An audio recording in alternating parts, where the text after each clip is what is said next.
এই মদিনা শহরে। আজকে আমরা আপনাদেরকে ঘুরে দেখাবো এই মদিনা শহর এবং আপনারা কোথায় যাবেন, কি দেখবেন এবং কত খরচ পড়বে তারই একটি ধারণা দেওয়ার চেষ্টা করব।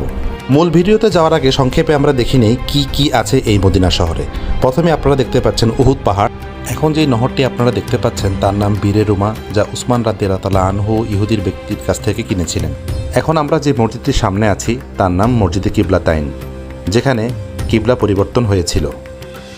হজরত ফাতেমা রাদিয়াল্লাহু তাআলা আনহুর মসজিদ, হজরত আলী রাদিয়াল্লাহু তাআলা আনহুর মসজিদ, মসজিদে কুবা, যা ইসলামের প্রথম মসজিদ হিসেবে পরিচিত। বীর এ গার্স, যে কুয়ার পানি দিয়ে আমাদের নবীকে শেষ গোসল দেওয়া হয়েছিল। হজরত সালমান ফার্সি রাদিয়াল্লাহু তাআলা আনহুর খেজুরের বাগান এবং পানির নহর। এখন আমার সামনে আপনারা যে বিশাল পাহাড়টি দেখতে পাচ্ছেন তা হয়তো আপনারা সকলেই চিনতে পেরেছেন। এটি